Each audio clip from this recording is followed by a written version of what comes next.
స్తుతిస్తున్నాం ప్రభా యేసయ్య. నీకే స్తోత్రం ప్రభా, మీకే వందనాలు యేసయ్య. యేసయ్య నీకు స్తోత్రం ప్రభా. అనేక మందిని మందిరానికి తరలి వచ్చుదురు గాక ప్రభా. మార్గంలో ఉండవారిని మీరు త్వరగా తోడుకొని రమ్మని వేడుకొనిచున్నాం ప్రభా. పరిశుద్ధాత్ముడా నీ సన్నిధిని మాకు తోడుగా ఉంచండి ప్రభా. ఇదిగో శక్తి చేత కాదు, బలము చేత కాదు, నీ ఆత్మ ద్వారానే ప్రభా ఈ ఆరాధన జరుగును గాక, జరుగును గాక, జరుగును గాక. నీ తేజో మహిమ ఈ మందిర ప్రాంగణం అంతా కమ్ముకరుడు గాక ప్రభా. పరిశుద్ధాత్ముడా నీ మహిమ మహిమ మహిమ, ఇదిగో తేజో మహిమ ఆకాశపు వాకిళ్ళు విప్పబడి తెరవబడి ఇదిగో నీ మహిమ చేత ఈ మందిరము నింపబడును గాక, నింపబడును గాక, నింపబడును గాక. పరిశుద్ధాత్ముడా నీ సన్నిధి నిరాటంకముగా మా మధ్యలో మీరు సంచరింప చేయమని వేడుకొనిచున్నాం. ఇదిగో లోకము శరీరము మాలో పని చేయకూడదు ప్రభా యేసయ్య. నీ ఆత్మ ద్వారానే ఇదిగో మమ్మల్ని మీరు ముందుకు నడిపించమని వేడుకొనిచున్నాం. Thank you Jesus. యేసయ్యా నీకు వందనాలు ప్రభా. యేసయ్యా నీకు కృతజ్ఞతాస్తుతులు చెల్లిస్తున్నాం ప్రభా. ఎవరిని ఆటంకపరుస్తున్నటువంటి ఆ చీకటి ప్రభావాలను, వారిని మందిరానికి రాకుండా అడ్డుకుంటున్నటువంటి ప్రతి ఒక్క ప్రభావాలను, చీకటి శక్తులను యేసు నామములో మరొకసారి మేము బంధిస్తున్నాం ప్రభా యేసయ్య. నీకే స్తోత్రాలు, నీకే స్తోత్రం, నీకే స్తోత్రం. ఇదిగో ప్రభా యేసయ్య, మోషేతో నువ్వు చెప్పినట్టుగా ఇదిగో మోషే నా సన్నిధి నీకు తోడుగా వచ్చును అన్నట్టుగా ప్రభా, ఇదిగో ప్రభా నీ సన్నిధి మాకు తోడుగా ఉండును గాక, తోడుగా ఉండును గాక, మమ్మల్ని నడిపించును గాక. ఇదిగో ప్రభా నీకు స్తోత్రం ప్రభా. నీవే లేకపోతే మేము ముందుకు కదలలేము ప్రభా యేసయ్య. కాబట్టి నీ సన్నిధిని మాకు తోడుగా ఉంచండి. ఇదిగో ఈ ప్రాంగణం అంతా, ఇదిగో ఈ ప్రభాతాన్ని ప్రభా ఆల్టర్ అంతా ప్రభా నీ మహిమ చేత నింపబడదు గాక, నింపబడదు గాక. నీ తేజో మహిమ ఇక్కడ నిలుచును గాక. స్తోత్రం ప్రభా. Thank you Lord, thank you lord. We glorify your name of Jesus. We adore your name of Jesus. Oh, thank you Jesus. Lord, fill this place with our power. Yes, Lord. Fill this place with our anointing of Yes, Jesus. Let this place be filled with your glory of Father. Yes, Jesus. ఇదిగో నీ ప్రసన్నత దయచేయండి దయచేయండి సన్నిధిని దయచేయండి ప్రభా. చీకటిని తొలగించండి. నీ వెలుగుని స్థలంలో దయచేయండి ప్రభా. అయ్యా తండ్రి మొదటి నుండి అంతం వరకు మీరే ప్రభు స్థలంలో నుండి ఆరాధనని ప్రభు వాక్యము నడిపించండి ప్రభా తండ్రి. ఆరాధిస్తుండగా ప్రభు తండ్రి ఈ బలమైన ఆత్మ సన్నిధి మాకు దయచేయండి ప్రభా తండ్రి. దేవ ప్రభు ఇదిగో యేసయ్య ప్రభు మాకు ఇచ్చిన ప్రభు తండ్రి నీ కృపను బట్టి స్తోత్రాలయ్యా దేవ. Thank you Lord, thank you Jesus, thank you Lord, thank you Lord, thank you father, thank you lord.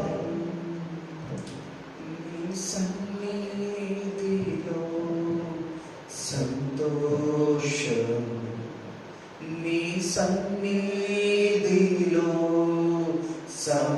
సమాధానము, నలిగి ఉన్న వారికి బలపరచు, చెరలోనున్న వారికి స్వాతంత్రము. యేసయ్యా యేసయ్యా యేసయ్యా యేసయ్యా యేసయ్యా యేసయ్యా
నన్ను క్షమించే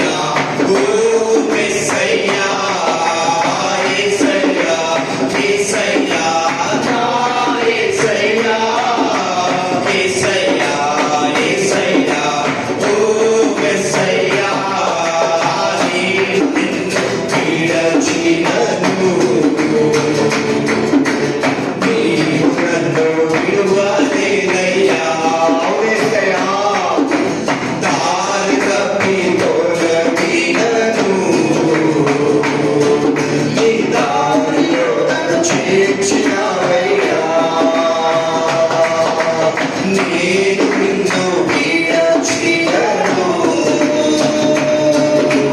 నీవు నన్ను విడువలేదయ్యా. దారి తప్పి తోలగినను, నీ దారిలో నన్ను చేర్చినావయ్యా. అందుకే ఏయువగలను నీ కృపకు నేను వెలకట్టలేను నీ ప్రేమను.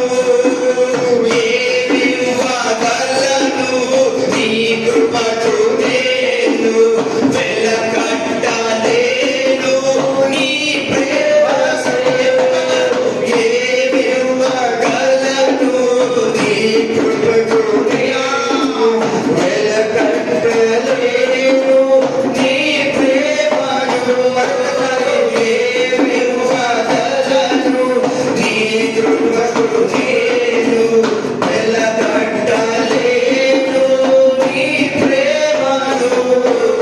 యేసయ్యా యేసయ్యా నా యేసయ్యా, యేసయ్యా యేసయ్యా ఓ యేసయ్యా, యేసయ్యా యేసయ్యా నా యేసయ్యా, యేసయ్యా యేసయ్యా ఓ యేసయ్యా. నీ ప్రేమ నా జీవితాన్ని నీకై వెలిగించెనే. యేసయ్యా నీ కృప సెలయేరులా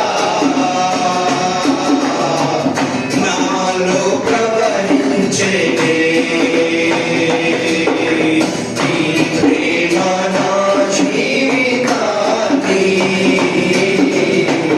నీకై వెలిగించెనే. యేసయ్యా నీ కృప సెలయేరులా నాలో ప్రవహించెనే.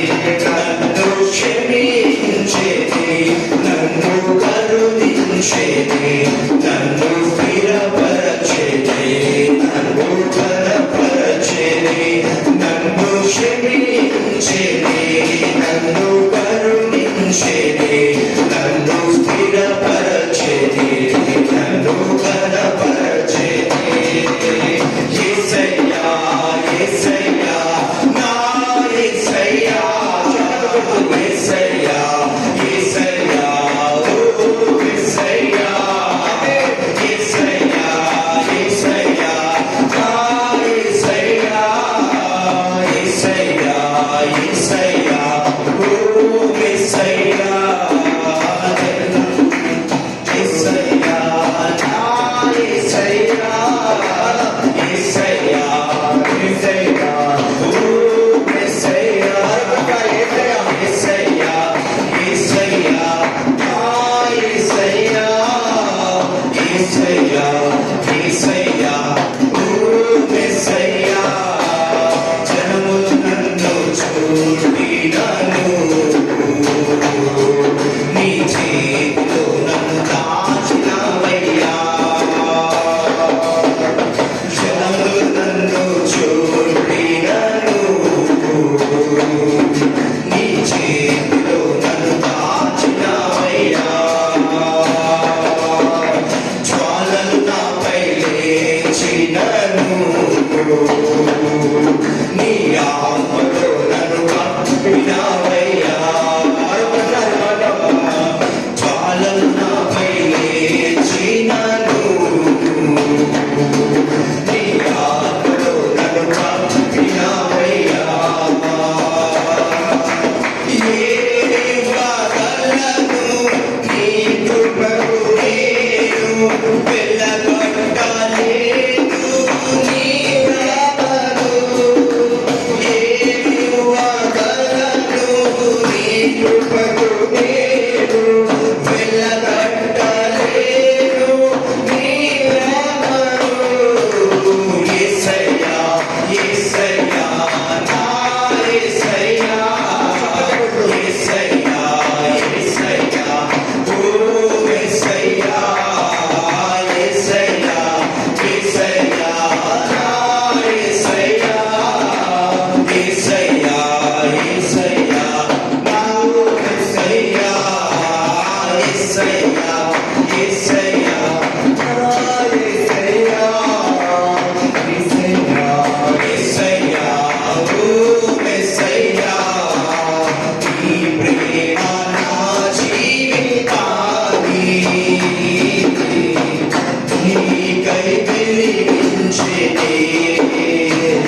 నన్ను స్థిరపరచిని, నన్ను బలపరచిని, నన్ను క్షమించిని, నన్ను కరుణించిని, నన్ను స్థిరపరచిని, నన్ను బలపరచిని.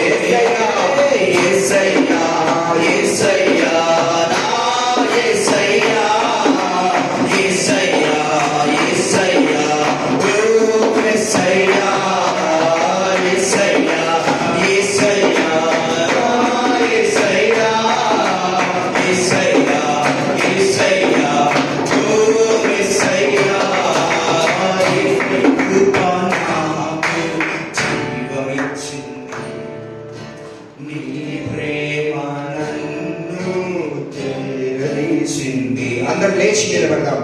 నీ స్నేహ బంధం పెనవేసింది, నీ రక్తమే నన్ను విమోచించింది. అవునయ్యా ప్రభు, అందరం లేచి కూర్చున్నాం. Let you all pray. Thank you this all ప్రభు. యేసయ్యా నీ ప్రేమ మాకు జీవం ఇచ్చింది ప్రభు. ఇదిగో ప్రభు నీ ప్రేమ మాకు క్షమించిందయ్యా ప్రభు. స్తోత్రమయ్యా ప్రభు. Thank you Jesus. Thank you Lord.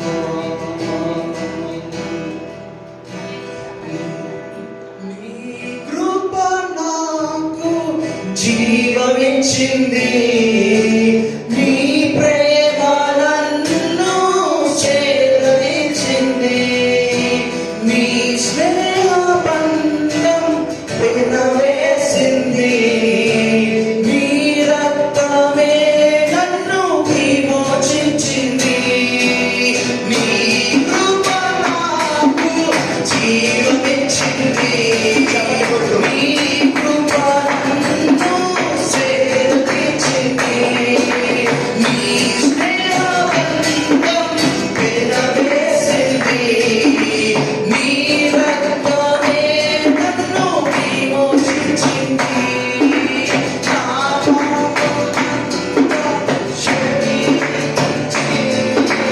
నా దోష శిక్షను కలిగించి, నా దోషమంతా క్షమించి, నా పాపమంతా తొలగించి. యేసయ్యా నీవే కదా, యేసయ్యా నీ ప్రేమే కదా, యేసయ్యా నీవే కదా, యేసయ్యా నీ ప్రేమే కదా. అవునయ్యా ప్రభువా, ఇదిగో యేసయ్యా ప్రభువా, నీ ప్రేమ మాకు జీవమిచ్చింది ప్రభువా. నీ ప్రేమ తండ్రి ప్రభువా, మాకు మోక్షం ఇచ్చున్నదయ్యా ప్రభువా. యేసయ్యా. యేసయ్యా నీకు వందనాలు ప్రభువా. స్తోత్రమయ్యా ప్రభువా. Thank you Jesus. అవును ప్రభా, నీ ప్రేమ, నీ ప్రేమ, నీ ప్రేమ మాత్రమే మమ్మల్ని చేరదీసింది ప్రభా. నీ ప్రేమ వల్లే, నీ ప్రేమ మాత్రమే మమ్మల్ని ప్రభా కనుగొన్నది ప్రభా. నీ ప్రేమ మమ్మల్ని మాత్రమే ప్రభా యేసయ్యా అది ప్రభా చేరదీసుకొని ఆదరించింది ప్రభా యేసయ్యా. యేసయ్యా ప్రభువా, యేసయ్యా మా ప్రాణమంతా ప్రభా యేసయ్యా తెప్పరిల్ల చేసింది ప్రభా. మా ప్రాణములకు సేద తీర్చింది ప్రభా. నీకు స్తోత్రం. అలాంటి గొప్ప ప్రేమ ప్రభా యేసయ్యా. అందరం కూడా మన ఎడమ చేయి మన గుండెలపై పెట్టుకుందాం, కుడి చేతిని పైకెత్తుదాం. యేసయ్యా నీ ప్రేమ మాత్రమే ప్రభా మమ్మల్ని ప్రభా చేరవేసింది ప్రభా. నీ యొక్క ప్రేమ మాత్రమే మమ్మల్ని కనుగొని ప్రభా నీ కొరకు నిలబెట్టుకున్నది ప్రభా యేసయ్యా. నీ ప్రేమ మాత్రమే ఈ లోకంలో నుండి మమ్మల్ని వేరు చేసింది ప్రభా యేసయ్యా. నీ ప్రేమ మాత్రమే మమ్మల్ని పరిశుద్ధాత్మతో అభిషేకించింది ప్రభా యేసయ్యా. నీకే స్తోత్రం యేసయ్యా. అటువంటి నీ గొప్ప ప్రేమను బట్టి ప్రభా నిన్ను ప్రభా హృదయం పూర్వకముగా స్తుతిస్తున్నాము ప్రభా యేసయ్యా. యేసయ్యా ఇదిగో మేము చేసిన ఈ స్తుతి మా స్థితిని మార్చునుగా ప్రార్థిస్తున్నాము Yesayya. Holy spirit God, thank you Jesus Yesayya. నీకు స్తోత్రం యేసయ్యా. అందరం చెప్తాం స్తోత్రం యేసయ్యా, స్తోత్రం యేసయ్యా. నోరు తెరిచి చెప్తాం స్తోత్రం యేసయ్యా. ఓ జీసస్, థాంక్ యూ లార్డ్. నోరు తెరిచి అందరం కూడా చెప్తాం యేసయ్యా నీకు స్తోత్రం అని చెప్తాం, స్తోత్రం అని చెప్తాం. ప్రతి నోరు ఆయన నామాన్ని బట్టి స్తుతించాలి. ఆయన మన జీవితంలో చేసిన ఉపకారాలను బట్టి ఆయనను స్తుతించాలి. ప్రతి నాలుక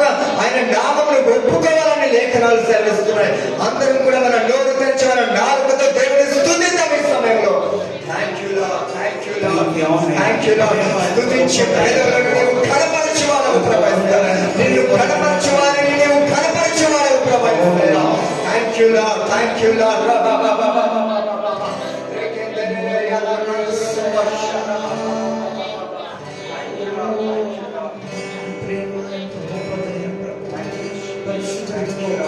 సమయంలో ప్రభా మమ్మల్ని అందరినీ ప్రభా ఇదిగో మీ ప్రేమమైన ప్రభా ఇదిగో యేసు ప్రభా నీ ఆత్మను ప్రభా తండ్రి మీ మహత్తరమైన ప్రభా ఇది ఆరాధించండి. ప్రేమ యేసయ్య ప్రేమ ప్రేమ యేసయ్య ప్రేమ ప్రేమ యేసయ్య ప్రేమ ప్రేమ యేసయ్య ప్రేమ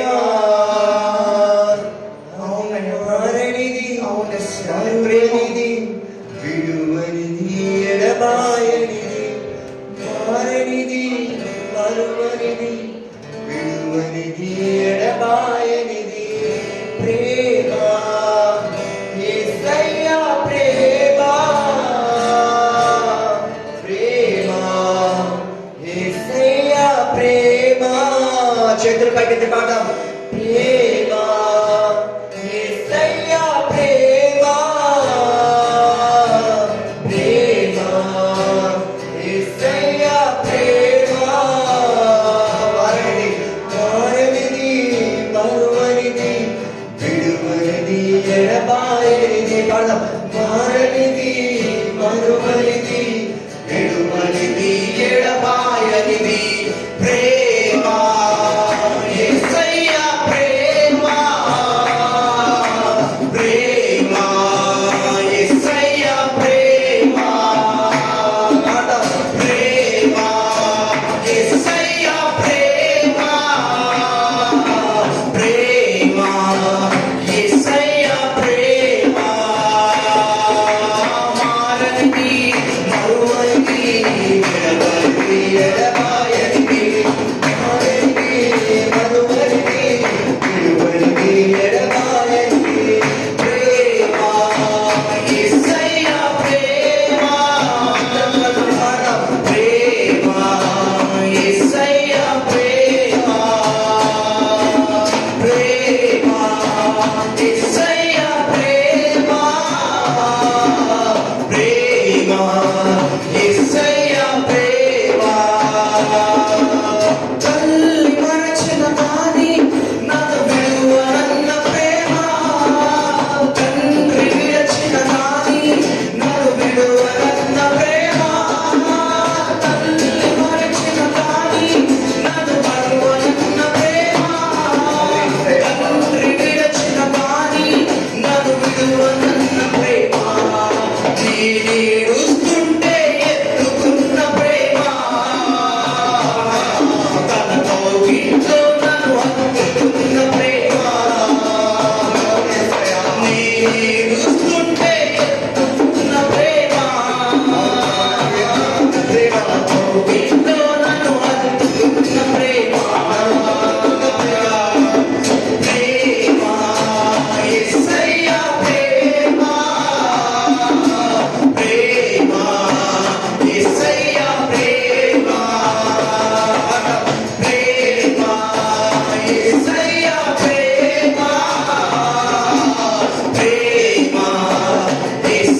మరువనిది విడవనిది ఎడబాయనిది మారనిది మరువనిది విడవనిది ఎడబాయనిది మారనిది మరువనిది విడవనిది ఎడబాయనిది నేను పుట్టక ముందే నన్ను ఎన్నుకున్న ప్రేమ నేను ఎరగక ముందే ఏర్పరచుకున్న ప్రేమ నేను పుట్టక ముందే నన్ను ఎన్నుకున్న ప్రేమ నేను ఎరగక ముందే ఏర్పరచుకున్న ప్రేమ కణాల చేతుల్లో చెక్కుకున్న ప్రేమ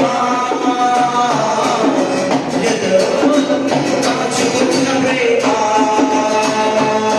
కణాల చేతుల్లో చెక్కుకున్న ప్రేమ చేతుల్లో దాచుకున్న ప్రేమ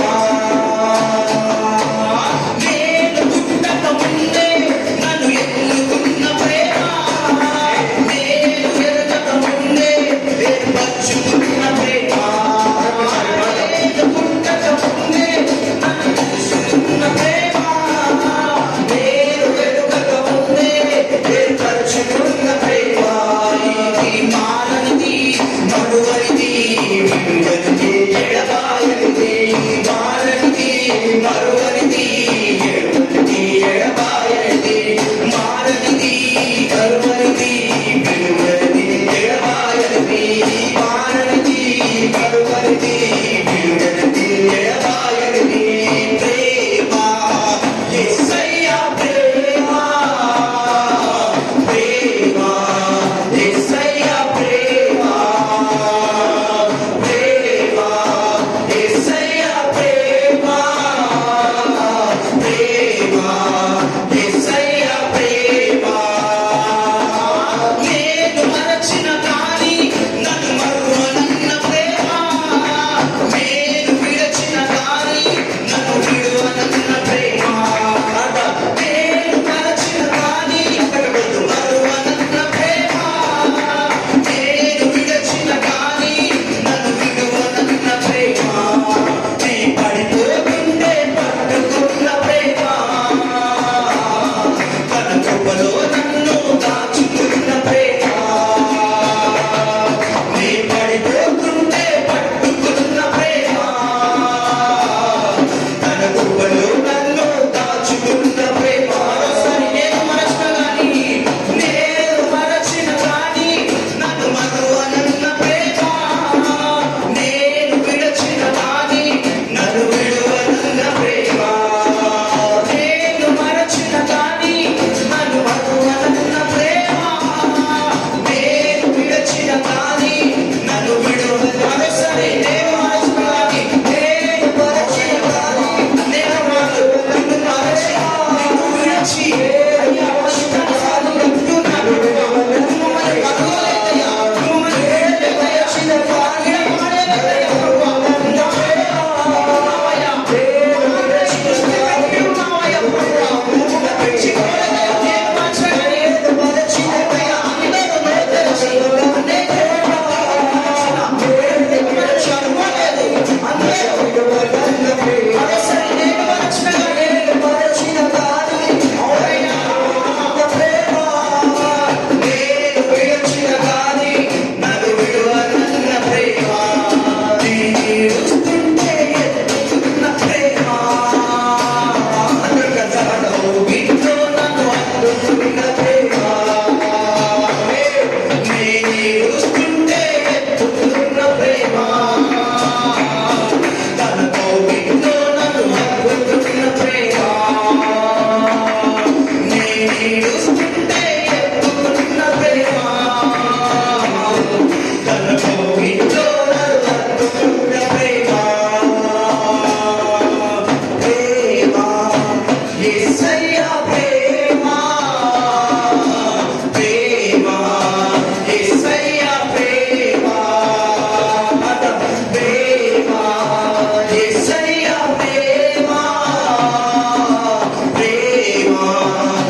మారనిది మరువనిది వీడనిది ఎడబాయనిది మారనిది మరువనిది వీడనిది ఎడబాయనిది మరొకసారి మారనిది మరువనిది వీడనిది ఎడబాయనిది చివరిసారిగా మారనిది మరువనిది వీడనిది ఎడబాయని ప్రేమ ప్రేమ యేసయ్యా ప్రేమ ఇదిగో ప్రభువా ఇదిగో నీ ప్రేమను ప్రభువా యేసయ్యా ప్రేమ నీ ప్రేమను ప్రభువా దాచుకొని ఉన్నావయ్యా ప్రభువా నీ ప్రేమతో ప్రభువా మమ్మల్ని ఎంతగానో ప్రేమించావు యేసయ్యా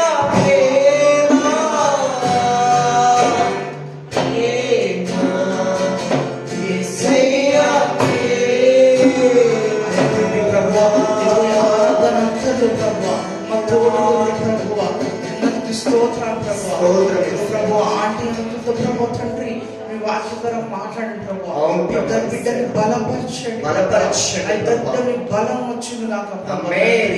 ఇదిగో శక్తి దిగును గాక ఆమేన్. తండ్రి ఇదిగో ఆమేన్. ఆయన ప్రభు నుంచి బోధిస్తుండగా ప్రభు మీరు ఆ బిడ్డలు తోడుకోండి నాయన ప్రభు అవును. మీరే బోధించామని అవును. యేసు నామములో ప్రార్థిస్తున్నాను తండ్రి ఆమేన్. ఆమేన్. ఆమేన్. Thank you, Lord. Thank you, Jesus. Thank you, Jesus.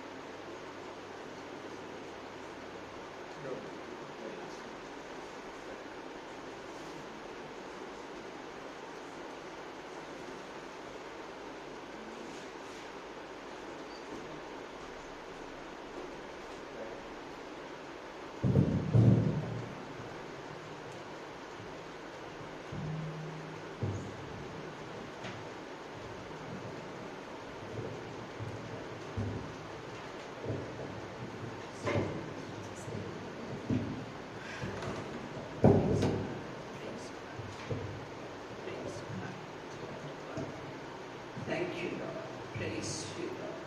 Exalt you, Lord. We worship you. We adore you. We give you all the glory, honor, praise. Thank you, Lord. Praise you, Lord. Exalt you. Shuasia Kasaman, Shukasia Toga, Rumantia, Kantaka Shuasi. Hallelujah, hallelujah. For the Lord God Almighty is amongst us. His glory is shining upon us. మౌనతుడైన దేవుడు మనకు ఆయన మహిమ కృప అందరూ చూద్దాము. His mercy and loving kindness will never depart from us. తన కృప మరి ఆయన కరుణ ఎల్లప్పుడూ మనతో ఉంటుంది, ఎప్పుడూ వెళ్ళబాడదు. May glory be His honor and adoration. ప్రతి ఆయన కొరకు ప్రతి మహిమ ఘనత మహిమ ఆయనకే చేస్తుంది. In Jesus' name. యేసు ప్రభు నామమున అడుగుతున్నాము. ఆమేన్.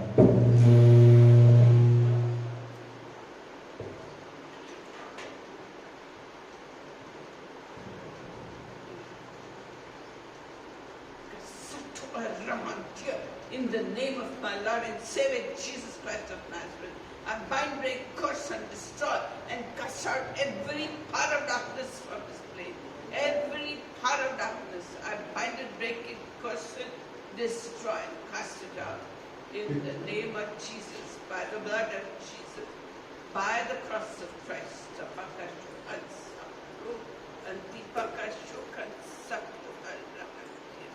క్రీస్తు నామములో ఇక్కడ ఉన్న ప్రతి సాతాను శక్తి మరి అంధకార శక్తిని అన్నింటినీ యేసు ప్రభు నామమున గద్దించి ఇక్కడి నుంచి వెళ్ళగొట్టుతున్నాను.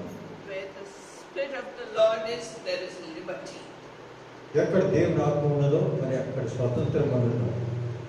Where the Spirit of the Lord is, there is freedom. ఎక్కడ దేవుని ఆత్మ ఉన్నదో And where the Spirit of the Lord is, there is discipline above all.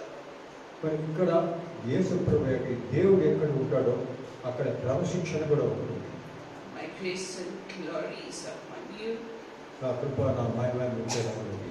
and my loving kindness is upon you. మరి నేను మిమ్మల్ని ప్రేమించిన నా ఆత్మ కూడా మీ పైన ఉన్నది. In Jesus' యేసు ప్రభు నామమున అడుగుతున్నాను. name. Amen. Amen. Praise God. Praise God. Praise God. So we are doing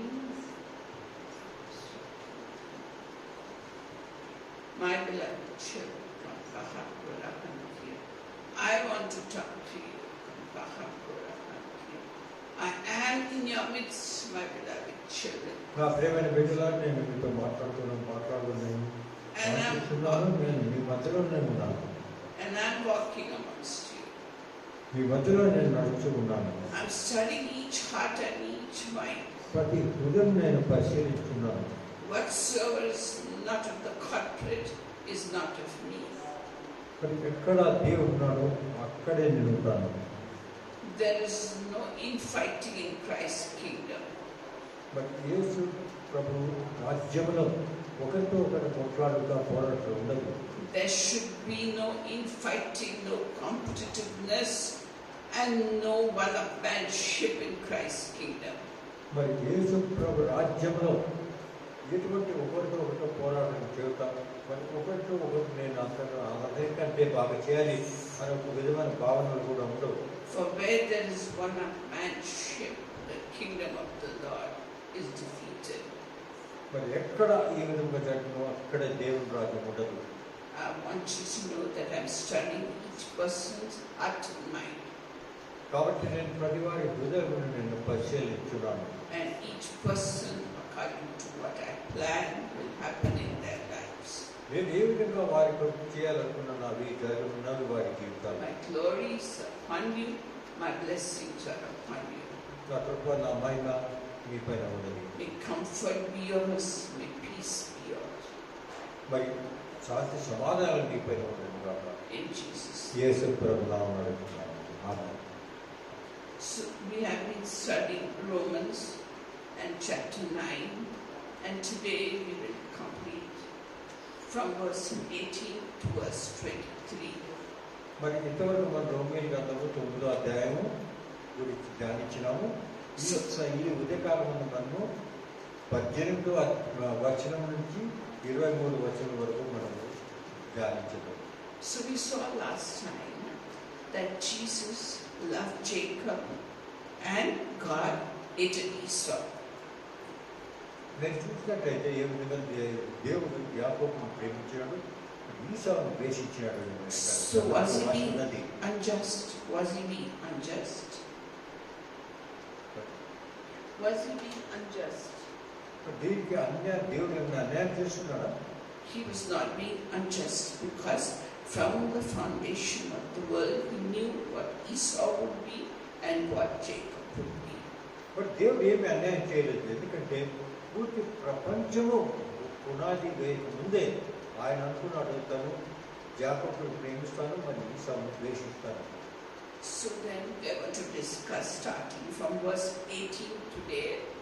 మరి 18వ వచనం నుంచి మనం మొదలు పెడతాము.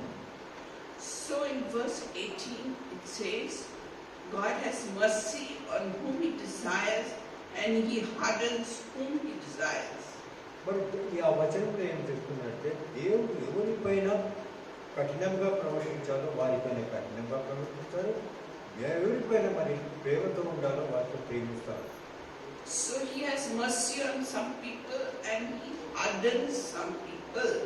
మరి కొంతమంది కఠిన విధాలతో చేస్తారు, కొంతమంది మృదుమైన సంతోషించాలి విధాలతో చేస్తారు. So why does God find fault with others? మరి వేరే వారితో ఈ విధంగా దేవుడు ఏ విధంగా వేద భావంతో ప్రవర్తిస్తారు. Some people just don't listen to him, so why does he find fault with them? మరి కొంతమంది ప్రతిసారి కూడా వేరే వాళ్ళు ఏదో ఒక వాళ్ళు చూస్తుంటారు ఏ తప్పులు ఉన్నాయని. Because he has made them that way. ఎందుకంటే దేవుడు వారిని అదే విధంగా సృష్టించినాడు. So, why does he find fault? So, could you please read verses 18 to 21 in Telugu? 18 నుంచి 21 వచ్చిన చదవగలిగి.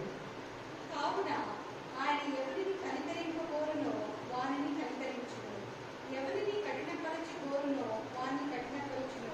అట్లయితే ఆయన చిత్తమును ఎదిరించువాడెవడు? ఆయన ఇద్దరు నేరము మోపనేలా అని నీవు నాతో చెప్పుచున్నావు. అవును కానీ ఓ మనుష్యుడా, దేవునికి ఎదురు చెప్పుటకు నీవెవడవు? నన్ను ఇందుకిలాగు చేసేదివని రూపింపబడినది రూపించిన వారితో చెప్పునా? ఒక ముద్రలో నుండి ఒక ఘటము, ఘనతలో ఒకటి, ఘనత కీలుకు చేయుటకు మంటి మీద కుమ్మరి వారికి అధికారం లేదా? Yeah, so he has mercy on whom he desires and he hardens whom we desire. So can we question God? Can we criticize God? కాబట్టి దేవుడు ఎవరిని కరుణించారో వారిని కరుణించారు, ఎవరిపైన కఠినంగా ప్రవర్తించారో వారిపైన కఠినంగా ప్రవర్తిస్తారు. మనకు అధికారం ఉన్నదా దేవుడిని ప్రశ్నించినప్పుడు నువ్వు ఏ విధంగా నన్ను ఈ విధంగా నన్ను వేరే విధాలుగా మమ్మల్ని చూస్తున్నామని? So can we tell God, why you make me this way and the other person that way? Can we tell God? అదే విధంగా మనం దేవుడిని ప్రశ్నించగలమా? నన్ను ఈ విధంగా చేసినావు, ఆయన వేరే విధంగా చేసినాడు, దానికి కారణం ఏమైనా ఉంది, మరి మనం దేవుని ప్రశ్నించగలమా? Because the one who's making pots will make one pot for honorable use that you keep in the drawing room and put flowers in it. And he has a right to make some other vessel just for putting your garbage into it for no good use. It's the potter who decides. Similarly, God decides who you are going to be created like and what is going to be in your heart, and he decides some people for honorable purposes and some for normal purposes.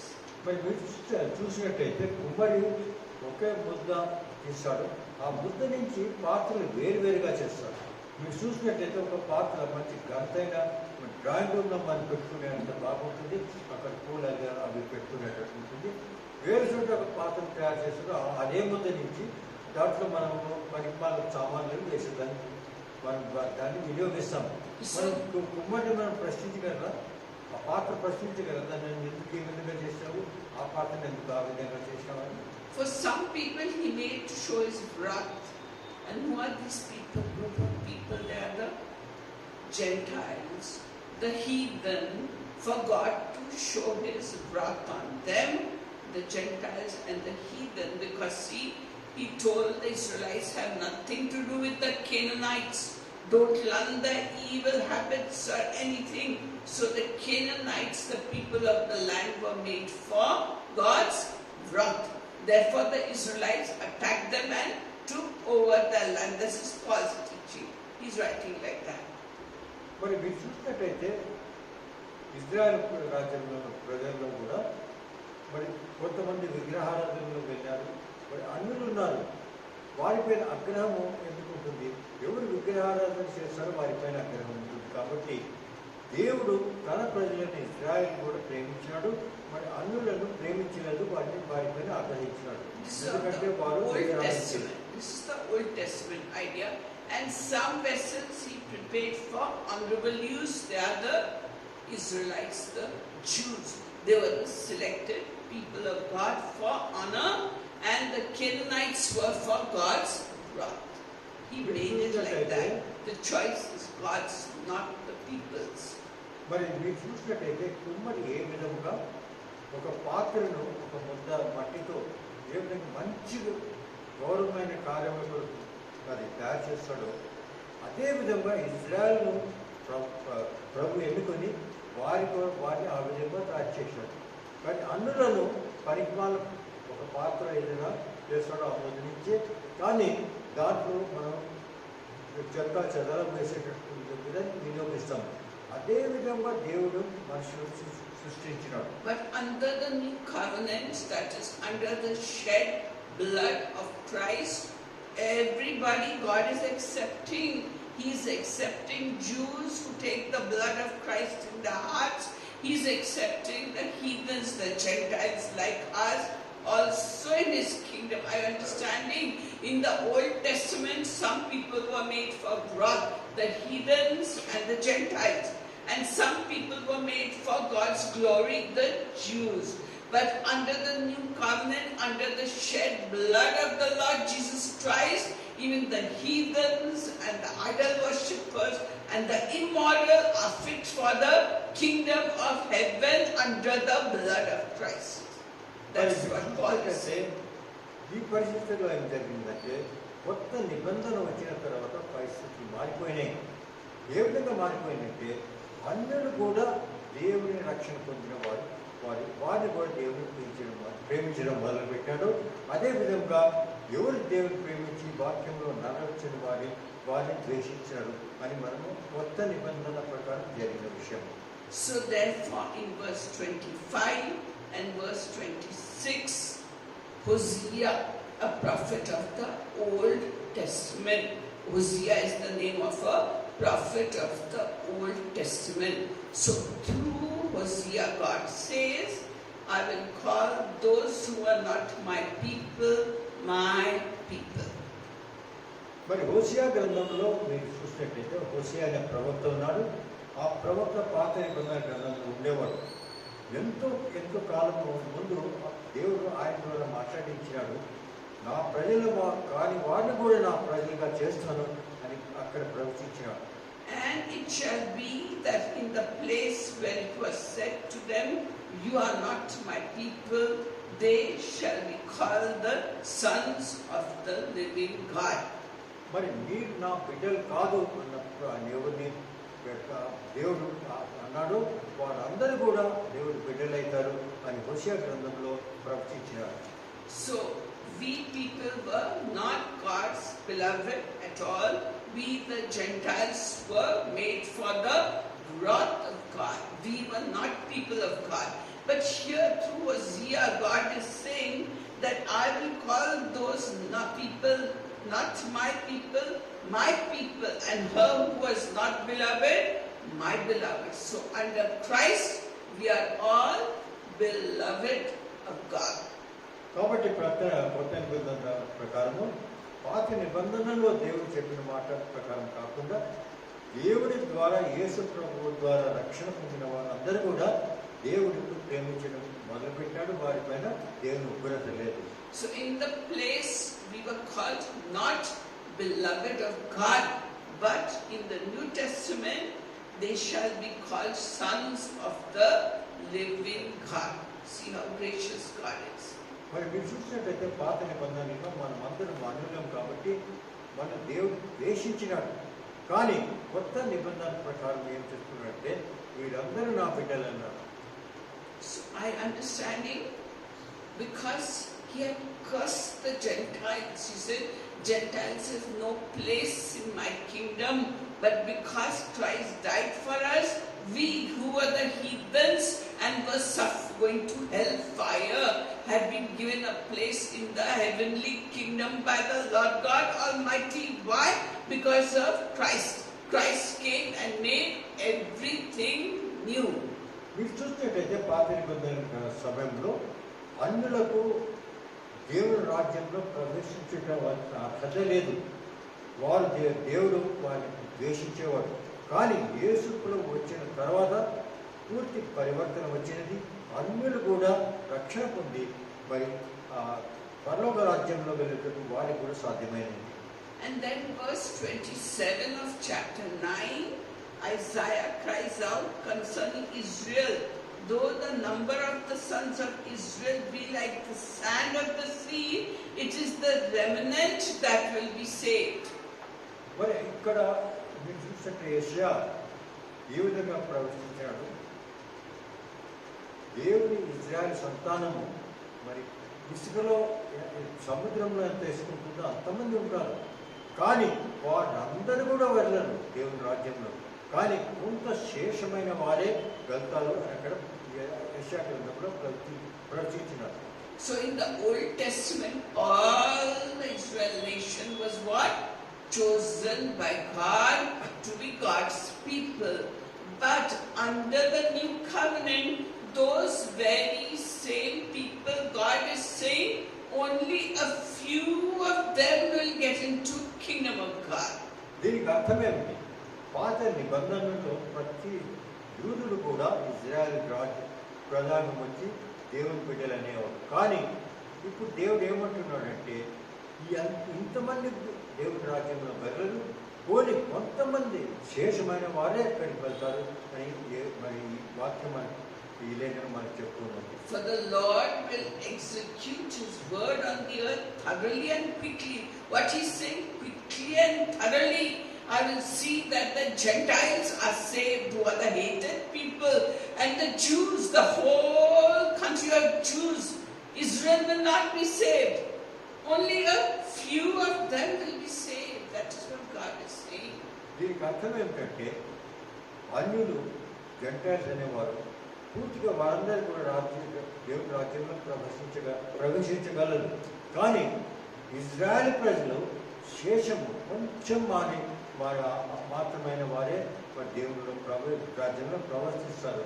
అది జరిగేది ఎప్పుడు కొత్త నిబంధన కాలంలో ఈ విషయం జరిగింది. And in another place Isaiah says that except for God's mercy all the Jews would be destroyed, just like in the cities of Sodom and Gomorrah all were destroyed. Are you understanding? God would destroy all the Jews if it were not for His mercy. So the Jews are falling away from God's standard. Why? Because they are not washing themselves by the blood of Christ. The only way to be saved for Jews and Gentiles is to be washed by the blood of Christ. So the Jews are not accepting God and not accepting Jesus as their Lord and Savior. Very few are accepting Him.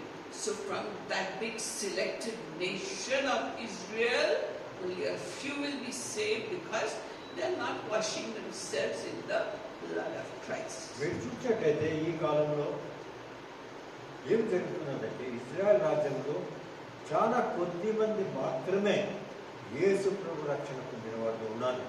మిగతా వారు అంటారు యేసు ప్రభు ఇంకా రానేలేదు అంటారు, మెస్సా ఇంకా రాలేదు. కాబట్టి వారు దేవుని రక్తంతో యేసు ప్రభు యొక్క రక్తంతో కడుక్కొని శుద్ధులై పరలోక రాజ్యం ప్రవేశించేది కాదు. కానీ కొంతమందే వెళ్ళగలరు. కానీ అన్యుల్లో మన వంటి వారందరూ కూడా మనమందరూ కూడా యేసు ప్రభు రక్తం ద్వారా కడిగిన వారు కాబట్టి మనమందరూ కూడా ప్రవేశించే హక్కు ఉన్నది. So actually the number of Jews to be saved will be saved only after certain things happen in history which has been prophesied in the book of Revelation by John, the beloved disciple of God. మరి ప్రకటన గ్రంథంలో ఈ విషయం గురించి మరి దేవుని శిష్యుడైన యోహాను ఈ విషయం రాసి ఉన్నాడు. Would you please read in Telugu verse 27, 28, 29 of chapter 9 of Romans. Roman గ్రంథము 27వ అధ్యాయము 28 నుండి 29. 9వ అధ్యాయము 26, 27, 28. మరియు జరుగునదేమనగా మీరు నా ప్రజలు కారని ఏ చోట నుండి వారితో చెప్పబడినో ఆ చోటనే జీవగల దేవుని కుమారులని వారికి పేరు పెట్టబడును అని హోషేయలో ఆయన చెప్పుచున్నాడు. మరియు ప్రభువు తన మాట సమాప్తం చేసి క్లుప్తపరిచి భూలోకమునందు దాన్ని నెరవేర్చిన కనుక ఇశ్రాయేలు కుమారుల సంఖ్య సముద్రపు ఇసుక వలె ఉండినను శేషమే రక్షింపబడినని యెషయాయు ఇశ్రాయేలును గూర్చి బిగ్గరగా పలుకుచున్నాడు. మరియు యెషయా ముందు చెప్పిన ప్రకారము సైన్యములకు అధిపతి యెహోవా, సైన్యులకు అధిపతి ప్రభువు మనకు సంతానము శేషింపచేయకపోయినట్లా సొదొమ వలె నడుదుము, గొమొర్రాను పోలి ఉండుము. Yeah. So then, why are only a few Jews going to be saved? Even they can accept the blood of Christ. But God is saying a few number. For that, we look into Revelation and chapter 12. And let us see verse 1. విధంగా Israel రాజ్యం వచ్చి ఎన్నుకున్న రాజ్యం నుంచి కొంతమంది ప్రజలే దేవుని రాజ్యంలో వెళ్తున్నారు, మిగతా వారు వెళ్ళడం లేదు అని ఇక్కడ రాసి ఉన్నది. కాబట్టి దానికి కారణాలు ఏమిటంటే మనము ప్రకటన గ్రంథం 12వ అధ్యాయంలో దీని గురించి గురించి వివరంగా రాస్తున్నది. So a great sign appeared in heaven, a woman clothed with the sun and the moon under her feet, and on her head a crown of 12 stars. Would you read that, please? అప్పుడు 12వ అధ్యాయం 12, one verse. అప్పుడు పరలోకమందు ఒక గొప్ప సూచన కనబడెను. అదేదనగా సూర్యుని ధరించుకుని ఒక స్త్రీ ఆమె పాదముల కింద చంద్రుడిలో శిరస్సు మీద 12 నక్షత్రముల కిరీటములు ఉండెను. So, who is this woman that has appeared suddenly in John's vision? We have to go back to Genesis chapter 37 and verse 9 to know who this woman is. మరి ఈ విధముగా ప్రత్యక్షమైనది మరి ప్రకటన గ్రంథంలో 12వ అధ్యాయంలో వచ్చిన ఆ స్త్రీ ఎవరు అని మనం కనుక్కోవాలంటే మరి జెనిసిస్ ఆది కాండము 37వ అధ్యాయంలో దీని గురించి రాస్తున్నారు. So, in his dream, Joseph, who is Joseph, son of Jacob. So, in his dream, Joseph saw the sun and the moon and the 11 stars bowing down to him. మీరు అక్కడ చూసినట్టయితే అక్కడ యోసేపు అంటే యాకోబు కుమారుడిని యోసేపు వచ్చి అక్కడ ఒక కళ కనపడుతుంది. కళలో మరి ఈ విధంగా అక్కడ ఒక చంద్రుడు ఉన్నాడు, తర్వాత ఈ 12 ఇవి ఉన్నాయి, నక్షత్రాలు ఉన్నవి, అవన్నీ వంగి నమస్కారం చేస్తూ ఉన్నాయి. So Jacob told him, "What son? Do you think your father, mother, and 11 brothers will bow down to you?"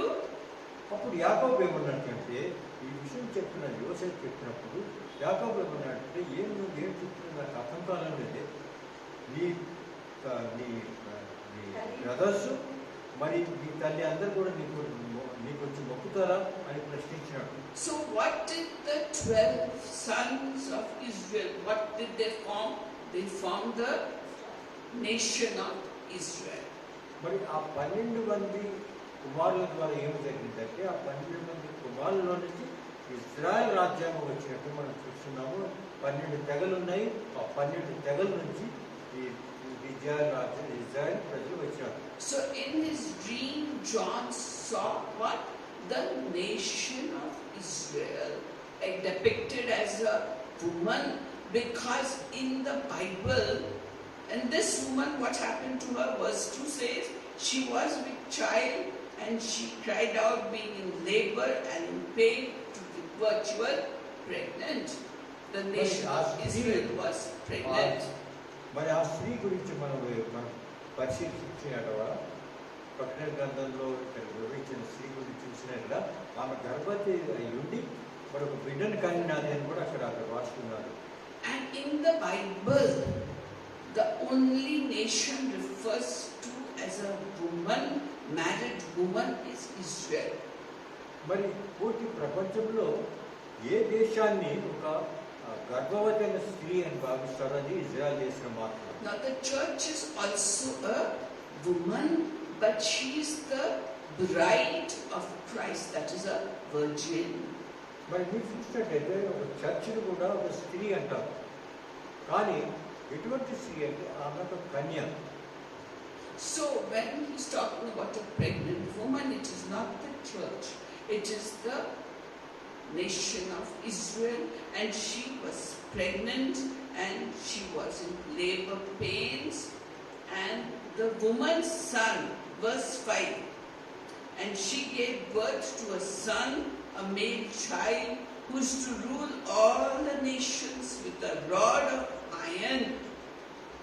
మరి అక్కడ చూసినట్టయితే ఆ స్త్రీ పాత నిబంధనలో గ్రంథంలో 12వ అధ్యాయంలో 12వ అధ్యాయంలో రాసినది. ఆ స్త్రీ మరి కాన్పు వచ్చిన తర్వాత బిడ్డను కంటుంది. ఆ బిడ్డే మరి పూర్తి ప్రపంచంలో అంతా కూడా అధికారం చెంది పూర్తి ప్రపంచాన్ని పాలన చేస్తారు. So he is, the child she was carrying was going to be a ruler who would rule with a rod of iron. Strictly he would rule. మరి ఆ బిడ్డ ఏమంటే కన్న బిడ్డ ఏమంటే పూర్తి ప్రపంచంలో ఐరన్ రాడ్ అంటే ఒక చాలా అధికారంతో పరిపాలన చేస్తాడు, చాలా స్ట్రిక్ట్గా పరిపాలన చేస్తాడు. ఆ విషయం ఇక్కడ తెలుపుతున్నది. This is pointing to Jesus, who is to come as a ruler, not just of the nation of Israel, but as the ruler of the world with the scepter in his hand. మరి ఇదేమి మనకి సందేశం ఇస్తున్నదంటే, ఆ బిడ్డ ఎవరంటే యేసు ప్రభు. అతడు పూర్తి ప్రపంచాన్ని పరిపాలన చేయవాడు అనే విషయాన్ని మనకు తెలుపుతూ ఉన్నది. And how do we know it is Jesus? It is prophesied in Psalm 2 verse 6 to 9. మరి అది యేసు ప్రభు అని మనం ఏ విధంగా మనం తెలుసుకోగలము? ఇది కీర్తన గ్రంథము 2వ అధ్యాయము 6 to 9. 2వ అధ్యాయము 6 నుంచి 9వ వచనంలో రాసి ఉన్నది. So this verse, if you put it all together, it predicts that the Messianic Son, Messianic means saving Son, will receive the nations as an inheritance and will rule over them with an iron scepter. That is pointing Messianic. Who is the Messianic? Messianic, when it talks about, it is talking about Jesus. So Psalm 2 verse 6 to 9 is telling you that Jesus, the Savior, is coming, who will rule with an iron rod, who will be a strict and a disciplined ruler. మీరు ఇక్కడ చూసినట్టయితే మెస్సానిక్ కీర్తన గ్రంథంలో మీరు చూసినట్టయితే 2వ అధ్యాయం 6 నుంచి 9 వరకు ఆ వివరంలో ఏం చెప్తున్నట్టే, మెస్సానిక్ సన్ అంటే మెస్సాయ అనే దానికి సంబంధించిన వాడు. అంటే అతను మెస్సాయ అంటే ఎవరు? యేసు ప్రభు మెస్సాయ. మీరు కొత్త నిబంధనలో We చూసినట్టయితే are seeing this to understand why only a few Jews will be saved and the Gentiles will be much larger number. కాబట్టి ఆ మెస్సానిక్ దాంట్లో కూడా ఈ విషయం రాసి ఉన్నారు. యేసు ప్రభు మాత్రం వచ్చిన తర్వాత జూస్ మరి యూదులు ఆయన్ను ఆయన చంపేస్తారు, కానీ అన్యులు ఆయన ఫాలో చేస్తారు. దానికి కారణంగా తక్కువ మంది యూదులు మాత్రమే రక్షణ పొందుతారు, మిగతా అందరూ అన్యులని ఈ విషయం మనకు గుర్తొస్తుంది.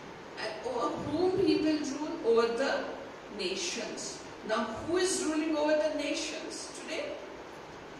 మరి Satan, not Christ. మీరు ప్రపంచంలో ఎవరు పరిపాలించేవారు? యేసు ప్రభు పరిపాలించడం లేదు, వేరే వారు పరిపాలిస్తున్న వారి దేశాలు.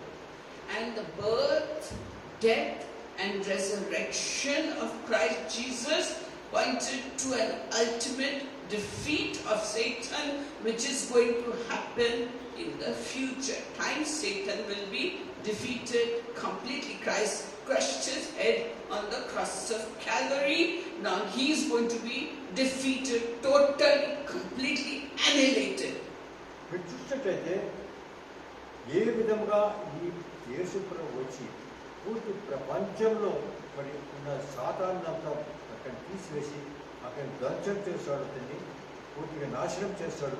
దాని తర్వాత యేసు ప్రభు పరిపాలన చేస్తాడు అనే విషయం మనకు తెలుస్తున్నది. Now coming to Revelation chapter 13 and verse 1 to 10, we see మరి ప్రకటన గ్రంథము 13వ అధ్యాయము 1 నుంచి 10వ వచనం ఎదురుగా రాస్తున్నది. that the dragon stands on the sand on the seashore. Dragon means Satan. Okay, early in the book of Revelation, serpent, dragon, all that stands for Satan. So Satan is waiting. And then John sees a beast coming up out of the sea, having 10 horns and 7 heads, and on his horns were 10. So John sees a beast coming out of the sea, and dragon or Satan is waiting for that beast. మరి ఇక్కడ మీరు చూసినట్టే 13వ అధ్యాయంలో ఈ విధంగా అపోస్తలుడు పౌలు John మనకు వివరించినది ఏమిటంటే, ఆ సముద్రం ఎట్టులో మీరు చూసినట్టయితే అక్కడ సాతానుడు నిలబడి ఉన్నాడు, వేచి ఉన్నాడు. ఎవరి కోసం వేచి ఉన్నాడంటే ఆ సముద్రం నుంచి వచ్చి ఒక అక్కడ జంతు కొరకు వేచి ఉన్నాడు అని మనం చూస్తున్నాము. So the sea is not Arabian Sea or Mediterranean Sea. Sea, according to the book of Revelation, is a multitude of peoples of different tribe, tongues. It's a multitude of the nations of the people. So out of the people, a beast is come. Out of the nations of the world, a beast is coming, and that beast has been described by Daniel in Daniel chapter 9 as the Antichrist. The book of Revelation refers to Antichrist as the beast, but the book of Daniel explains it as the Antichrist. Are you understanding? Yeah. మరి మీరు చూసినట్లయితే అక్కడ ఇంత పెద్ద మహాసముద్రం ఉన్నది అనే వివరణలో కనిపిస్తున్నది. ఆ మహాసముద్రం వచ్చి సముద్రం కాదు, మనం నార్మల్గా అనుకుంటాం సముద్రం అని. కానీ ఎంతో రాజ్యము, ప్రజలన్నీ వేరు ప్రజలు ఉంటారు. ఆ ప్రజలను ఈ విధంగా అక్కడ మరి వర్ణించారు. అంటే ప్రజలే ప్రతి వారు ఆ సముద్రం ఏ విధంగా ఎంత పెద్దగా ఉంటుందో అదేవిధంగా అంతమంది ప్రజలు అక్కడ నిలబడినట్టు చూస్తున్నాం. దాని తర్వాత అక్కడ మృగము వచ్చి ఆ ప్రజల నుంచి ఆ వచ్చే మృగంగా మనం చూస్తున్నాం. So Daniel is another prophet, and in Daniel chapter 9 verse 24 to 27, Daniel is predicting today's times, what is going to happen in the world in today's day, when there is so much trouble in the Middle East and in Israel, and we know that Israel is being attacked by Hamas, and of these days Daniel is talking what is going to happen. There's great gadbad in the Middle East, and when the gadbad and trouble becomes more, God is going to allow certain things to happen. మరి ఈ 13వ అధ్యాయము, ప్రకటన గ్రంథం 13వ అధ్యాయం నుంచి ఈ విషయాన్ని దానియేలు గ్రంథము 9వ వచనంలో రాస్తున్నది. ఆ 9వ దానియేలు గ్రంథంలో 9వది ఈ కాలంలో జరుగుతున్న విషయాల గురించి రాస్తున్నట్టు మనం చూస్తున్నాం. ఎందుకంటే పూర్తి ప్రపంచంలో అల్లాకోలం ఉన్నది. ఒక దేశం మరి ఇంకొక దేశం మరి దాడి చేస్తూ ఎంతో యుద్ధాలు, కరువులు ఎన్నో ఉన్నాయి. అటువంటి సమయంలో యేసు ప్రభు వచ్చే విధానాల గురించి ఇక్కడ మనకు వర్ణన చేసి ఉన్నారు దానియేలు గ్రంథం. So Daniel is saying there is going to come a ruler who will come, Revelation 6 says he will come like a peacemaker to settle the Middle East crisis, and he will have a 7-year treaty with the nation of Israel to bring peace to the nation of Israel. Why we study Israel? Because Israel affects the history of the whole world.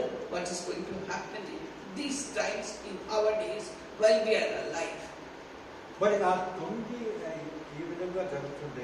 దాని తర్వాత ఏం జరుగుతుందంటే Israel దేశంలో ఈ విధంగా 7 సంవత్సరములు ఒక శాంతి దూతగా అక్కడ వచ్చి 7 సంవత్సరాలు పరిపాలన చేయటకు వస్తాడు. శాంతిపరంగా పరిపాలన చేయటకు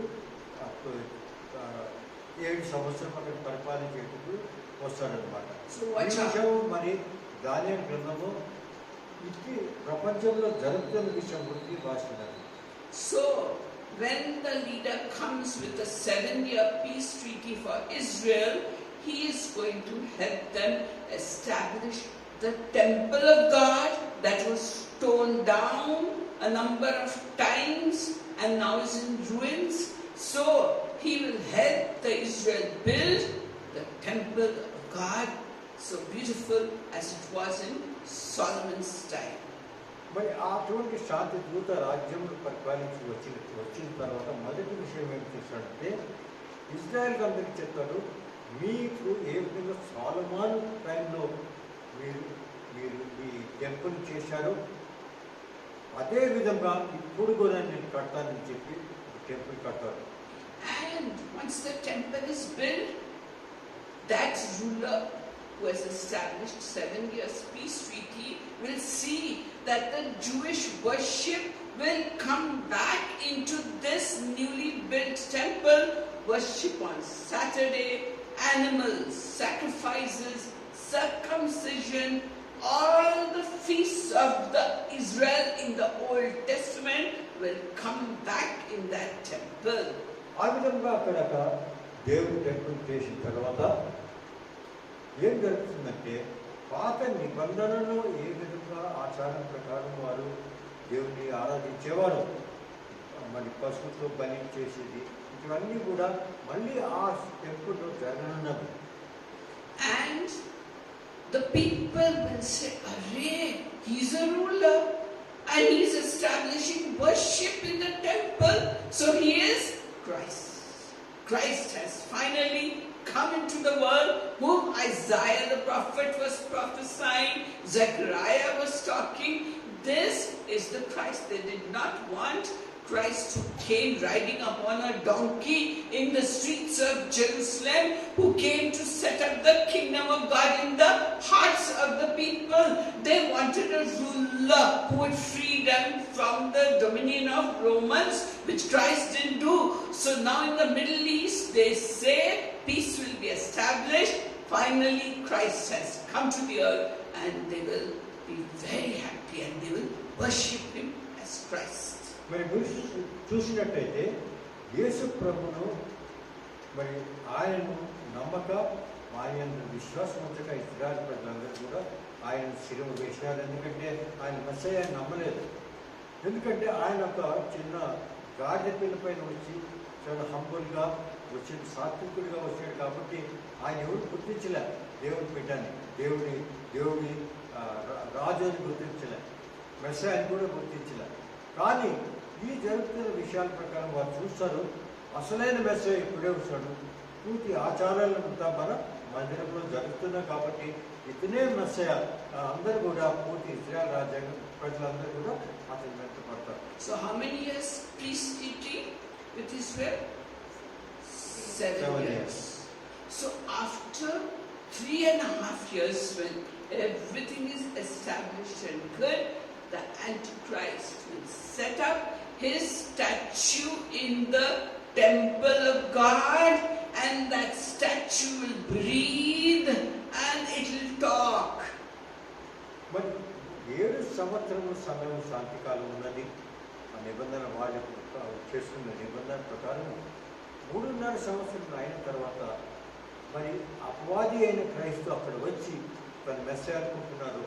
అతను తన విగ్రహాన్ని అక్కడ నిలబెడతారు. ఆ మందిరంలో నిలబెట్టి అందరూ కూడా మోకాళ్ళ నుండి ప్రార్థిస్తూ ఉంటారు. In Revelation 13 and verse 15 it says like this, "And it was given to him to give breath to the image of the beast, so that the image of the beast would even speak and cause as many as do not worship the image of the beast to be killed."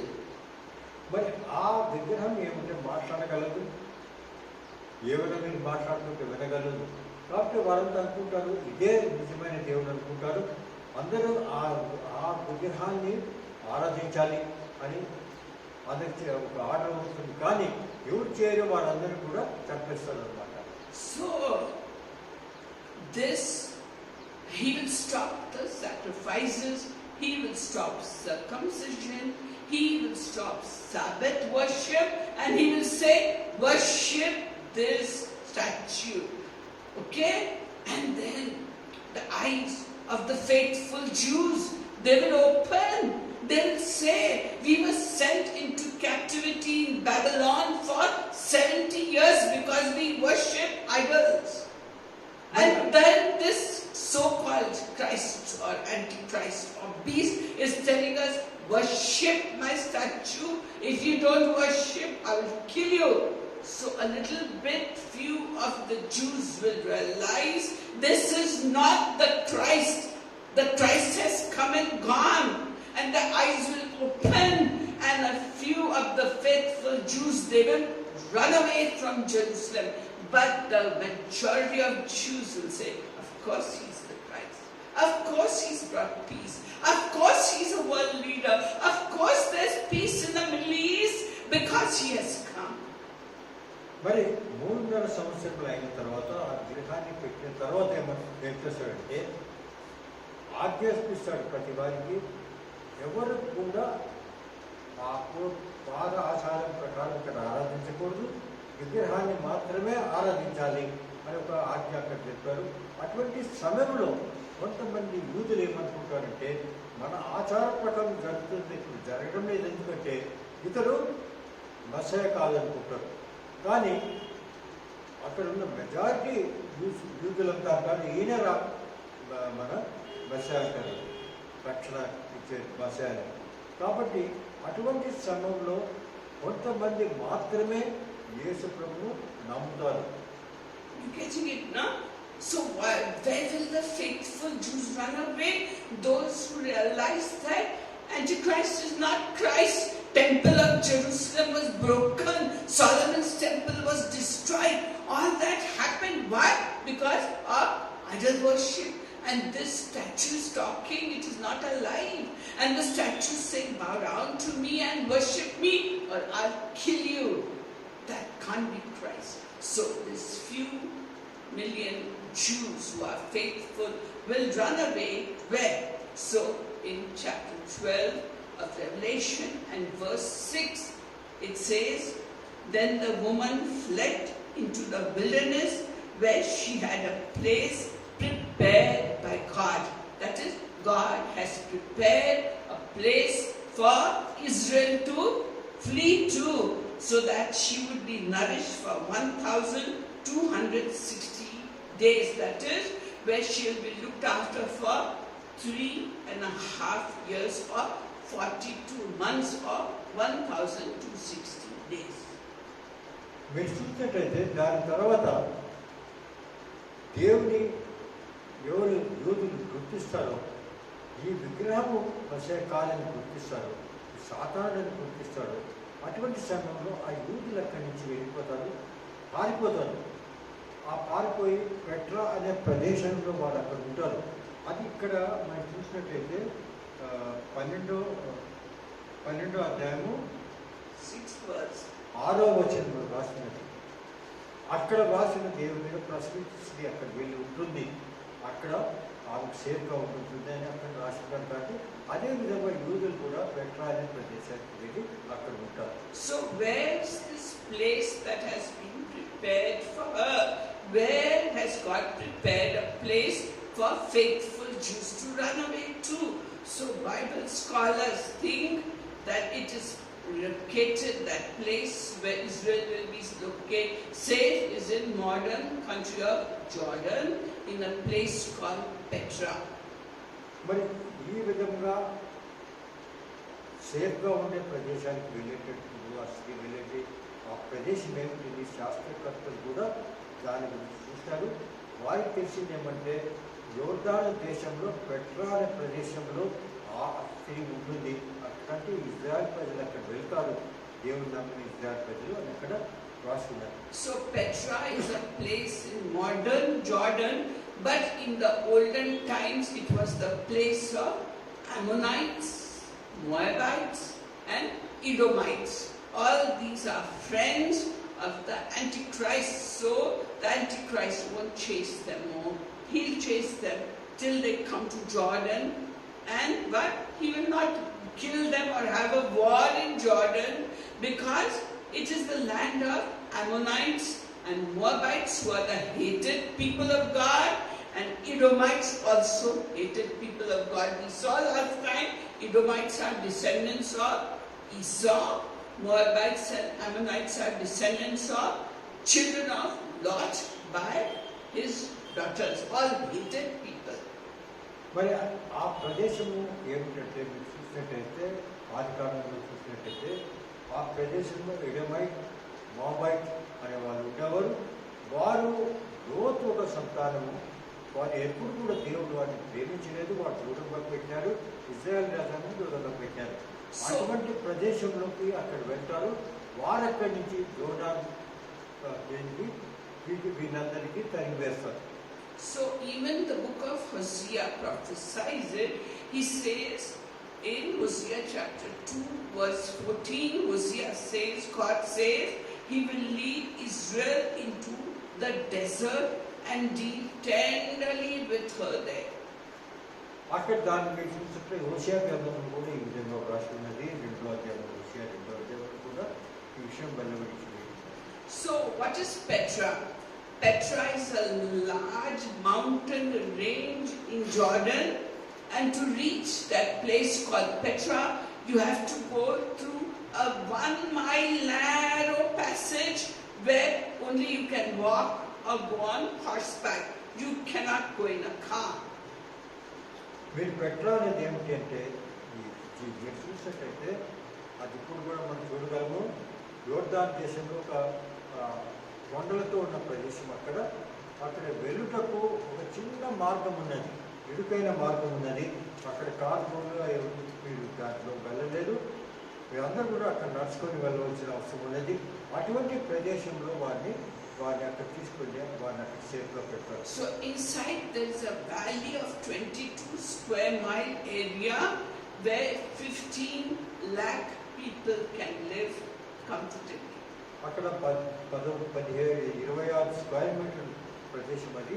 దాంట్లో 15 లక్షల ప్రజలు ఉండగలరు అనే రాసి ఉన్నది. It is the prepared place for the faithful Jews to flee away to and hide from the presence of the Antichrist. And there they will hide for 3.5 years of the second part of the 7-year treaty of the nation of Israel. Got it now? For 7 years the treaty is. So for 3.5 years, worship and joy just like Old Testament. But in the middle of the 3.5 years, the statue will be set up that speaks and talks. You know, people like statues speaking and talking. In India also, the Ganesha idol is drinking milk, they say. And they give it milk to drink, and it drinks milk. Or they say Mother Mary statue in a particular place, tears are coming out of her eyes. So people all go and say, this is God. A statue doing that. So when the statue of the Antichrist talks and speaks, of course it is God. They will say, most of the people will say it is God, but a few of the Jews will run away to Petra and stay hiding from the Antichrist for 3.5 years. And after 3.5 years, troubled times, not just for Israel, but for the whole world, then the judgment of Christ will come, and then the Jews will be saved, but very few Jews. Most of them are worshipping the idol of the Antichrist in Jerusalem. They don't want to be killed. And it will be for the whole world also to worship that idol of the Antichrist. It will come to India also, or you will be killed unless you run away and hide somewhere from the Antichrist rule. మరి ముఖ్యంగా గమనించవలసిన విషయం ఏమంటే 7 సంవత్సరముల గురించి వివరణ ఉన్నది ఇక్కడ. మీరు చూసినట్లయితే 3.5 సంవత్సరముల వరకు యూదులందరూ కూడా ఆ విగ్రహాన్ని వారు పోయి అక్కడ ఆరాధించేవారు. అక్కడ వెళ్ళి ఆ మందిరంలో ఆరాధించేవారు. విగ్రహం 3.5 సంవత్సరంలో వచ్చిన తర్వాత వారు తెలుసుకుంటారు, ఈ విగ్రహం అందరు కాదు కొంతమంది తెలుసుకుంటారు యూదులు, ఈ విగ్రహం మస్సా కాదని తెలుసుకున్న తర్వాత వారంతా కలిసి వెళ్ళి పారిపోతారన్నమాట. పారిపోయిన తర్వాత వారు ఏ విధంగా రక్షణ పొందుతారు అనే విషయం వస్తుంది. దాని తర్వాత శ్రమల కాలం వస్తుంది. 3.5 సంవత్సరం శ్రమకాలంలో వస్తాయి. ఆ శ్రమల కాలం అయిన తర్వాత దేవుని రెండవ రాకడ, యేసు యొక్క రెండవ రాకడ, మరి ఆ తీర్పు అనే విషయం మనకు జరగనున్నది. So these people are being kept safe for 3.5 years. So what will Satan do? In Revelation chapter 12 and verse 17, it says, the dragon, that means Satan, was enraged, means he was very angry with the woman, that is, with the nation of Israel, and he went off to make war with the rest of her children who keep the commandments of God and hold to the testimony of Jesus. దాని తర్వాత సాతానుడు ఏం చేస్తాడంటే ఈ విధంగా ఖండించి విరోధించిన యూదులందరిపైన కూడా మరి యేసు ప్రభువును ద్వారా రక్షణ పొందిన వారి అందరిపైన కూడా ఆయనతో ఆగ్రహపడి ఆ సాతానుడు అందరిపైన కూడా మరి దాడి చేస్తాడు. So we find that the dragon goes after whom? Of those Israelites who are blood washed and are spread all over the world. He goes after them to capture, but they have accepted Jesus as their Lord and Savior. They're in America, in Europe, and in other places of the world. So to catch them, he'll attack us also. And he'll say, worship the statue of the beast, or I'll guillotine you, kill you. Or you take the number of his name in your right hand, 666, or on your forehead, or you can't buy anything, you can't sell anything, starvation will come.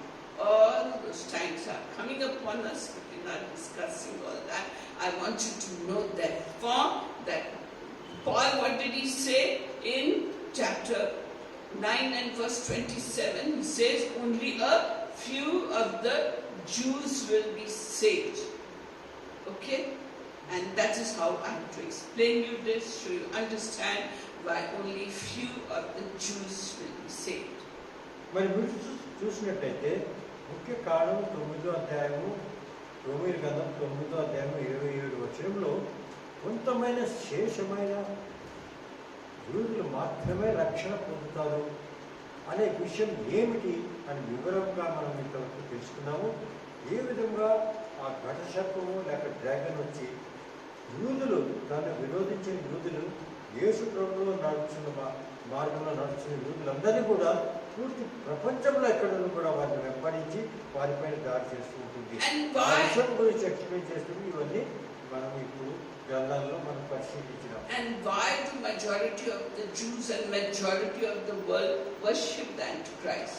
Paul explains it in 2 Thessalonians chapter 9 to 11. మరి 2 Thessalonians 9వ అధ్యాయము 11వ వచనంలో కూడా ఈ విషయం రాస్తున్నది. He says the coming of the lawless one, that means the Antichrist will come with great signs, wonders, miracles happening. And they are lying miracles, they are not real true miracles, they are a miracle of Satan. And Satan can even call down fire from heaven and attract people. They'll say, this is God, this is God, this is God. And they will be deceived and they will perish because they are not believing in the truth of the Lord God, the Lord Jesus Christ. And they are not loving Jesus, so they will not be saved, they will be destroyed. And for this reason, because they are believing in all the lies of Satan, for this reason God lets them be deceived. Not just Jewish people, Indian people, American people, people all over the world will be deceived by the Antichrist. I am understanding. And why that God is letting them be deceived? Because they like to believe in lies. They want to see false signs, wonders, miracles like fire from heaven, talking and breathing statues. All that attracts people. This is how it's going to happen in the world, and very few, not just Jews, but very few Christians also will be saved. Before that, the rapture will come and take them away. మీరు చూసినట్టయితే రాబో కాలంలో అందరూ కూడా విగ్రహాలను చూస్తారు. వాటి ద్వారా చాలా ప్రజలందరూ అనుకుంటారు ఈ విగ్రహం చాలా బాగున్నది, ఇది బాగున్నది, ఎన్నో అని సైన్స్ వండర్స్ చేస్తుంటారు. ఎంతమంది ప్రపంచంలో చూసినట్టయితే మా క్రిస్టియన్ ప్రచారకులు కూడా చేస్తుంటారు. వారన్నీ చూసి ఇది నిజమైన దేవుడు అనుకుంటారు. కానీ అది నిజమైన దేవుడు కాదు. నిజమైన దేవుడు ఎవరనేది ఈ విషయం ఇక్కడ రాసినారు. యేసు ప్రభు అని మనం గుర్తించాలి. ఆ విషయం గుర్తించి మనం యేసు మార్గంలో నడవాలి. లేకపోతే మనం తీర్పుకు రెండో రాకడ వచ్చినప్పుడు ఆ తీర్పులకు మనకు అర్హులైతామో మన దేవుడు మనకు తీర్పు చేస్తున్నాం. All this is happening because the Jews are waiting for Christ to come, and when the Antichrist comes as a ruler bringing peace, they'll be washed up. They'll say, this is Christ. We have been waiting for him. He is our Redeemer. And therefore only a small number of Jews will be saved, and Christians also are being deceived, and very few Christians are ready to walk with Christ. That is the sad part. మరి దీనికి ముఖ్య కారణం ఏమంటే యూదులు మొదటి నుంచి అనుకుంటున్నారు యేసు ప్రభు వచ్చినప్పుడు ఇతడు కాదు, మెస్సియా కాదు అనుకున్నారు. కాబట్టి దాని కారణంగా ఈ విధంగా పూర్తి ప్రపంచంలో జరిగినవి అనే విషయం మనం గుర్తించాలి. అదేవిధంగా శేషమైన యూదులు కాక మిగతా మనందరిలో కూడా ఎంతోమంది అటువంటి అపవాది మాటలో వెళ్ళి మన దేవుడి నుంచి దూరపడే మరి సమయం రానున్నది. కాబట్టి మనమందరికీ దేవుడు హెచ్చరించున్నాడు, మీరు ఎల్లప్పుడూ కూడా యేసు ప్రభు మార్గంలో నడవాలి.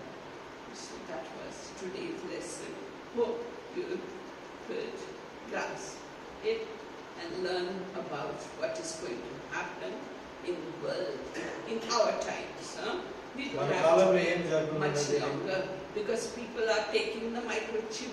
You must have heard somebody put the microchip in their head also. It's coming in the Google News. I see only that, only newspaper. So that Elon Musk, big man, big shot in the world, he got that microchip in a man's or two men's heads. They're very happy. They don't have to carry credit cards or things. They just put the hand, and in the countries in Europe, Sweden and all, microchip they are using already. They like to show it like this when they go inside the computer. You have to show a card and the door opens, so they just do this. Or if their bank account, just do this. With your microchip, they are loving it. They are worshipping it. They are happy. Such things are coming in the world because Satan blinded them totally, completely. But you as Christians, don't take the microchip. Don't worship the idol. It's better to get yourself killed than to go to hell. For whoever takes that microchip or worships the statue of the Antichrist will go straight to hell. So it is better to get yourself guillotined or run away somewhere than wait to go to hell. Because you can't buy, can't sell, can't do anything. So with this serious note, I leave you telling you that there is hope in Christ. There is hope for a Christian, that he will not suffer in hellfire, but from today prepare yourself to be raptured and go up with Christ to heaven rather than suffer all these horrible things that are happening in the world. మీరు చూసినట్లయితే రాబో కాలంలో ఏ విధంగా మన జీవితంలో జరగనున్నవో, ముఖ్యంగా మీరు చూసినట్లయితే ఈ కాలంలో మైక్రోచిప్ అంటున్నారు. మరి చేతిలో కానీ మరి ఇక్కడ మ్యూజిక్ అని కూడా పెట్టుకోవచ్చు. ఎలాన్ మస్క్ అనే మరి ఎంతో ధనవంతుడు ఉన్నారు ప్రపంచంలో, అతను కూడా అది చేసినాడు. కాబట్టి ఇది దేవుని బిడ్డలు చేయవలసిన కార్యం కాదు, ఇది సాతాను చేస్తున్నది. కాబట్టి మనం వాటిని అన్నింటి నుంచి దూరంగా ఉండాలి. మనం రక్షణ మార్గంలో నడుస్తుండాలి. కానీ ఇది లేకపోతే ఇది నేను పని చేయలేను, అది కాదు ఇది కాదు అనుకుంటే మీరు దేవుడి నుంచి దూరపడుతూ ఉంటారు. కాబట్టి మనం హెచ్చరించుకొని ఇటువంటి నుంచి దూరంగా ఉండాలని మీ అందరికీ నేను హెచ్చరించున్నాను. So let us just conclude our meeting. Lord God, Heavenly Father, send your peace into our hearts, your loving kindness into our hearts. Let us have peace in the Lord Jesus Christ, because the coming days are so evil. మరి ఉప్పుగల తండ్రి మానవుడైన దేవ, రాబో కాలంలో ఎటువంటి క్లిష్ట పరిస్థితుల్లో మేము ఎదిరించున్నామో మీ ముందే మాకు తెలిపిన ప్రభావానికి దాని ద్వారా జరిగే విషయాల నుంచి మేము ఎదిరించుటకు మీరే దయ మాకు ధైర్యం ఇవ్వమని మేము ప్రార్థిస్తున్నాం. Give us peace and joy in our hearts, because Jesus, you are a God of hope and you are a God of eternal life. And so we find our rest in you, our hope in you, our comfort in you. ప్రభా మీరే మా రక్షణకర్త. ప్రభా మీ ద్వారా మాకు శాంతి సమాధానం దొరుకుతుంది. కాబట్టి మీపైనే మేము విశ్వసిస్తున్నాం. Thank you, praise. యేసు ప్రభునామమున అడుగుతున్నాము. In Jesus' name. Amen. So please have coffee and something to eat and bless